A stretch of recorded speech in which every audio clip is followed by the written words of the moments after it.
Halo warga intelektual sekalian. Guys, kondisi sekarang ini yang terjadi di pemerintahan kita, harta, tahta, wanita. Ya, harta, tahta, wanita. Kenapa wanita di belakang? Karena kalau kita nggak punya harta, nggak punya tahta, maka wanita tidak akan mau datang ke kita.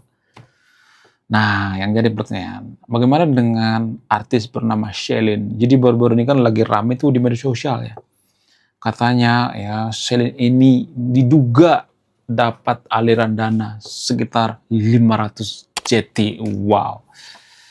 Gila, gila, gila. 500 juta coy. Gila, gila, gila. Apakah Shelin ini seorang ani-ani? Apakah dia itu istri simpanan? Ada dugaan yang mengatakan bahwa dia itu istri simpan pejabat. Istri kelima lagi coba. Ya kan? Kalau istri pertama nggak jadi masalah. Istri kelima coba. Nah yang jadi pertanyaan. Kenapa Shelin ini dirumorkan dapat kucuran dana dan dirumorkan sebagai istri pejabat? Apa fakta di balik ini semua? Jadi guys, beberapa tahun yang lalu, Shelin ini kan sempat dipanggil ke persidangan sebagai saksi. Nah, yang jadi pertanyaan, apakah dia menerima duit 500 juta atau tidak? Di persidangan tersebut, ada seorang istri daripada koruptor dari daerah Konawe, Sulawesi. Ya, jadi istri daripada koruptor ini diduga memberikan dana ke Shelin. Nah, yang jadi pertanyaan, kenapa istri koruptor ini ngasih dana ke Shelin? Apa alasannya?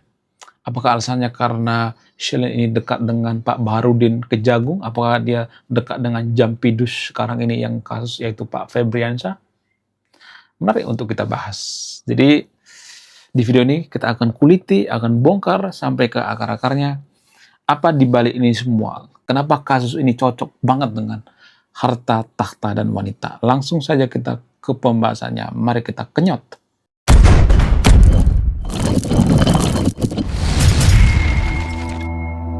Kenapa Shelin? Ya, Shelin seorang artis yang luar biasa di Konoha, yang sangat cantik, yang sangat modis gitu ya, yang pernah diisukan dekat dengan Marcel gitu, walaupun cuma acting-acting doang. Sebenarnya Shelin ini pernah dipanggil ke persidangan. Diduga dia dapat aliran dana dari korupsi tambang dan sekitar 500 juta diduga diterima oleh Shelin. Namun pada faktanya di persidangan itu simpang siur ya beritanya. Ada yang mengatakan Shelin itu nggak nerima duit ya. Pada saat itu dia membantah, gue nggak nerima duit.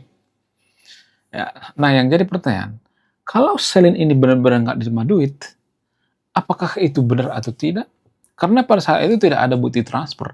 Jadi istri seorang koruptor dari Sulawesi mengatakan, gue ngasih duit sama lu, katanya gitu. Nah yang jadi pertanyaan, apakah ada bukti transfernya? Itu yang jadi permasalahan. Dan Kejagung juga saat itu menanyakan hal yang sama. Nah, yang jadi pertanyaan, kenapa tidak ada bukti transfer saat itu? Apa alasannya? Apakah ini disengaja atau tidak? Apakah ini dunia gelap daripada koruptor? Kalau ada bukti transfer kan pasti ketahuan ya. Apakah ini disengaja atau tidak? Bagaimana fakta yang sebenarnya? Kemudian, apa hubungannya Shelin ini dengan duit 500 juta? Kenapa dia dikasih duit? Jadi diduga Shelin ini dekat dengan keluarga Pak Baharudin atau Kejagung. Jadi istri sang koruptor ini berusaha mendekati Shelin. Ya, diduga ya istri koruptor ini mengatakan, sel, ya, ya ini dugaannya ya. Ini bukan fakta yang sebenarnya ya. Saya cuma menjelaskan biar mudah dipahami ya. Sel, katanya lu deket sama ini ya Pak Baharudin ya. Kejagung katanya gitu. Iya, kenapa Bang? Ya gue kan sering ke rumahnya, sering MC di sana, sering main ke sana. Lu bisa nggak ini? Aduh, gue punya kasus nih ya, kasus tentang pertambangan gitu. Lu bisa nggak ini ya, atur lah gitu ya. Nanti gue kasih 500 juta ya. Nah itu tuh ya permasalahannya sehingga Shelin ini diduga pernah ya menerima dana 500 juta. Wow. Ya, cuman jadi penghubung doang 500 juta ya. Gila. Gila, udah makin ngeri ya korupsi di Konoha ya. Katanya negara kita itu nggak punya duit, itu banyak duit kan. Di rumah Jampidun juga ada 500 M gitu ya, emas, aduh gila banget ya. Pejabat kita itu sekarang ya gila-gilaan, luar biasa. Kemudian, apakah dia benar istri kelima daripada Pak Baharudin? Nah, ini yang jadi permasalahan. Benarkah seperti itu? Apakah ini cinta segitiga? Apakah Pak Febri itu memperebutkan Selin dan Pak Baharudin? Selin mengatakan, gue nggak ada hubungan kok sama pejabat. Ya, itu menurut konfirmasi daripada Selin ya. Nah, yang jadi pertanyaan, logikanya gini. Kalau misalnya nih ya, mereka berhubungan, apakah itu diekspos ke publik atau tidak? Ya enggak lah. Ya, emang bodoh apa? Enggak kan? Enggak mungkin lah. Kalau jadi istri simpanan, apakah itu dijelaskan secara terang-terangan? Enggak lah. Enggak mungkin lah. Tapi saya tidak mengatakan dia istri simpanan ya. Enggak mungkin lah. Enggak mungkin. Tapi yang perlu kita pahami gini. Pak Febri itu kan gajinya kan nggak seberapa ya. Paling puluhan juta lah gitu ya. Jaksa itu ya atau mentok-mentok ratusan juta gitu. Tapi apakah bisa masuk akal gitu dia punya duit sampai 500 M gitu. Bukan 500 M lagi, 500 miliar gitu ya. Apakah masuk akal atau tidak? Sungguh tidak masuk akal. Jadi dari pejabat tinggi seperti jaksa gitu ya. Kemudian hakim ya, pengacara, kemudian semua lini ya, polisi di Konoha, enggak semuanya tapi di sekitar mereka sudah terjangkit yang namanya virus korupsi. Gila, luar biasa. Nah, yang jadi pertanyaan, ini salah siapa sih sebenarnya? Saya tidak berpihak pada siapapun di sini ya, guys. Disclaimer on ya. Gini. Kadang saya berpikir gini, guys. Ya mungkin ini pikiran ngaco mungkin ya. Kadang saya berpikir gini, kayaknya lebih enak dijajah sama Belanda deh ya, daripada dijajah sama pejabat ya kan. Ya nggak sih? Kayaknya lebih enak dijajah sama Belanda kan. Belanda sekarang negara paling bersih dari korupsi. Jadi kalau pejabat Belanda yang menjabat jadi jaksa misalnya, atau jadi presiden misalnya, ya mereka pasti jujur kan. Ya kan? Ya nggak sih? Karena Belanda itu adalah salah satu negara paling jujur di dunia. Paling anti korupsi. Ya, kalian nyesal nggak sih Belanda dulu diusir? Ya mohon maaf kalau misalnya mengatakan, oh Belanda itu penjajah. Ya kita kan berkomplotan sama penjajah. Yang minta tolong sama Belanda itu pertama kali itu orang pribumi, raja gitu. Nanti cek sejarah ya, saya tidak salah mangap ya, cek sejarah. Yang pertama kali minta tolong sama VOC itu zaman dulu itu adalah Raja Banten. Ya. Jadi di Banten itu ada raja yang berantem sama ayahnya gitu ya. Ada tuh ya. Namanya kalau nggak salah Haji Sultan, pokoknya gitu adalah ya di Banten dulu ya. Ya, raja atau sultan Tirtayasa gitu ya, ribut dengan saudaranya gitu. Lalu dia minta tolong sama VOC.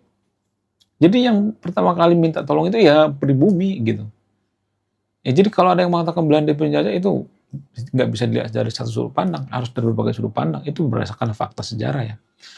Sama hal seperti ini, kalau kita berpikir bahwa yang memerdekakan kita itu bambu runcing, itu kan perlu dipertanyakan ya. Ya kalau itu cuma metafora nggak jadi masalah, itu perlu dipertanyakan ya. Jadi kalau saya perhatikan itu lebih sudi ya kalau kita dijajah sama Belanda. Menurut keyakinan saya, boleh dong saya berkeyakinannya. Tapi gini guys, ya mohon maaf banget itu videonya. Walaupun saya mengatakan Belanda itu akan lebih bagus ya kalau menjajah Konoha, tapi gini, sebenarnya saya tidak menyalahkan pejabat di sini, saya tidak menyalahkan Belanda dan saya tidak menyalahkan Selin, menyalahkan Pak Baharudin dan Pak Febri. Saya tidak menyalahkan siapapun di sini. Yang saya salahkan itu adalah masyarakat, pola pikir kita. Artinya gini, ini sudah saya bahas di postingan saya. Artinya gini, mau ribuan kali ganti presiden, ganti DPR, ganti semuanya ribuan kali. Tapi kalau mindset kita tuh nggak dirubah, nggak diganti, tidak akan ada perubahan. Mindset seperti apa yang perlu kita install di pikiran kita? Mindset bahwa kalau seorang bapak atau orang tua yang suka berbohong, ya biasa berbohong, maka dia juga akan mengajarkan kebohongan sama anaknya. Itu pekerjaan yang sangat-sangat sulit sekali. Secara tidak langsung kita mencetak seorang pembohong. Kalau misalnya kita terbiasa berbohong nih, lalu anak kita kan pasti meniru kan. Jadi yang saya salahkan itu ya bukan cuma pejabat. Artinya kalau ini kita punya anak nih, ya terus orang tua kita itu suka bohong, dia punya anak, ya terus ya kita jadi pejabat misalnya, ya kita bisa jadi berbohong juga kan. Ada banyak masyarakat di Konoha atau orang tua di Konoha itu yang suka berbohong. Secara tidak langsung mereka mencetak pembohong. Jadi dimulai dari orang tua.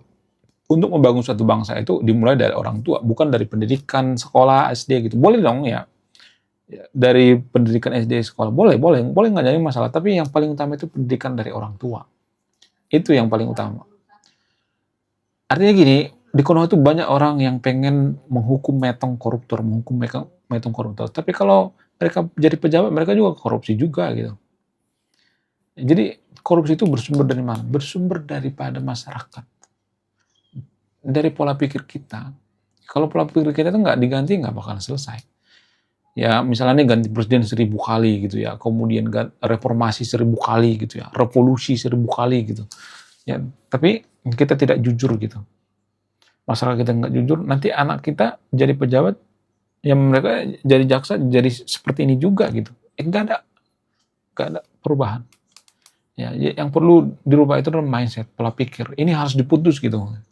Diputus mata rantainya. Ya putus dari mana? Dari kita. Siapa yang bisa memutus ini? Yang bisa memutus ini ya konten kreator biasanya. Pemuka agama akan bisa memutus? Enggak. Buktinya di Konoha banyak banget pemuka agama. Nggak bisa memutus rantai kebohongan. Nggak bisa. Mereka butuh ini juga, cuan gitu ya. Ya saya bikin video ini mungkin nggak akan ditonton sama warga Konoha, tapi nggak jadi masalah. Yang nonton 3 orang, 2 orang, oke lah, nggak jadi masalah. Ya, menurut kalian gimana? Coba tulis di komentar ya.